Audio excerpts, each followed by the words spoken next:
Hello, and welcome to the 2025 MSU AgeAlive Research Forum.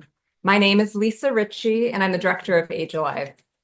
I'm grateful that you all can join us today, whether that's in person or virtually, and I want to acknowledge those that are satellite viewing location, the Ishpeming Multipurpose Senior Center in the Upper Peninsula. They join us today thanks to Heather Peacott, our outstanding communications consultant based in Marquette.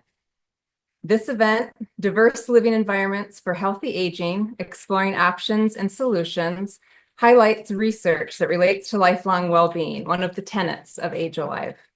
Specifically, we'll hear how we're affected by our built environment, learn about the most serious consequences of the scarcity of affordable housing, and hear about a newer option for aging in place, the accessory dwelling unit. And we're happy to have several community representatives as panelists speaking more about alternative housing options for older adults. As it becomes more clear, more options are needed. And while the trend continues of many older adults opting to age in place, and we have organizations here today who help with that, there are people for whom that is not an option, especially if it means staying in a single family home on their own. And aging in place has been complicated by an aging network that is already stressed around supports and services, which now faces drastic cuts. It's an important time to think creatively about housing options and to recognize and acknowledge the growing possibility that those facing economic insecurities as well as other barriers are more likely to find themselves without any viable option for housing.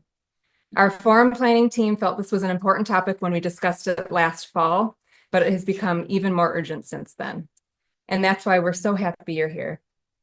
Whether you're joining us in person or virtually, today is a day where we hope to remind everyone that there is great power in community building, in creating partnerships, and in working together to affect change.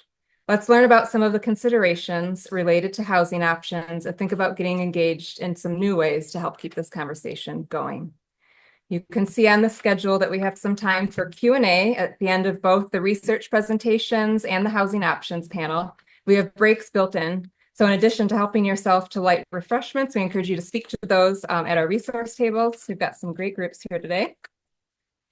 And lastly, please silence your cell phone so we can minimize distractions for our presenters.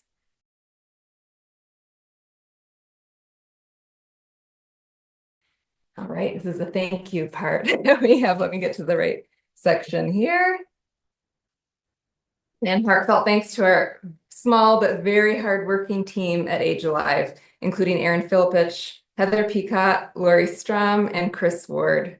Thanks to our Forum Planning Committee, the AgeAlive Leadership Council, the College of Osteopathic Medicine, which is our institutional home, if you didn't know, and additional supporters noted on our slide. And thank you to all of you who joined us in person and virtually. All attendees today will receive a follow-up email and contacts for the presenters and resource tables, along with an evaluation so we can keep making this event better. And if you'd like to support AgeAlive and help us continue to do things like this, you can visit our resource table or website to learn how you can do that. Thanks so much.